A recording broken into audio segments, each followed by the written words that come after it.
On m'insultait de bamboula, de sale singe, on me touchait mes cheveux. Je voulais pas retourner au collège, j'avais peur que ça recommence et du coup c'est pour ça que j'ai essayé de mettre fin à mes jours.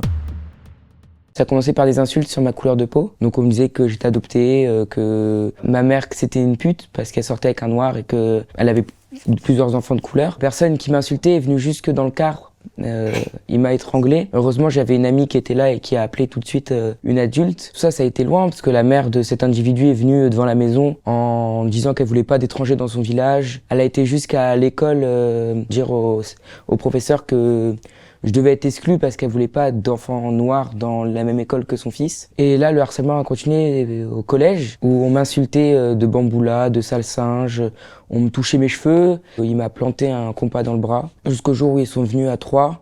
Ils ont pris mes affaires, ils ont été mettre dans les toilettes, ils m'ont violemment tiré le bras. Il y a une surveillante qui a vu la scène qui n'a même pas réagi. Du coup, le soir, j'en ai parlé à maman parce que j'avais pas le choix comme j'étais convoqué chez le CPE le lendemain. Maman, elle est partie voir le CPE. Le CPE n'a rien fait, hein. Honnêtement, le collège s'en fichait totalement de ça. Du coup, maman, elle a porté plainte, elle a été voir le maire du village. Il y a rien qui a été fait. Ça m'a rendu très triste et en colère qu'on puisse m'en vouloir par rapport à ma couleur de peau, alors qu'au fond, on est tous égaux. Et j'ai dû me poser beaucoup de questions à ce moment-là. Pourquoi est-ce que ça m'arrive à moi? Pourquoi ils me font tout ça? En 2021, quand j'avais 11 ans, c'est à ce moment-là que j'ai fait ma tentative de suicide, du coup. Heureusement, maman était là et elle m'a sauvé. Et en fait, j'ai envisagé ça parce que je voulais pas retourner au collège. J'avais peur que ça recommence. Et du coup, c'est pour ça que j'ai essayé de mettre fin à mes jours. Suite à ça, elle a fait une demande pour que je puisse faire le CNED. Donc pour ceux qui savent pas, c'est l'école à la maison, en gros. J'en ai pas parlé au professeur ou au CPE.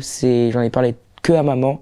Et c'est maman ensuite qu'on a parlé au CPE, au proviseur et tout ça. Ils disaient que c'était entre guillemets de la taquinerie, que c'était juste pour s'amuser entre nous. Et ils ont dit qu'ils allaient faire les choses, alors tout ce qu'ils ont fait, c'est sur l'un des trois, ils l'ont exclu juste une journée. Alors aujourd'hui, je suis scolarisé au lycée à Beauvais, que je me suis fait des amis qui sont très gentils avec moi.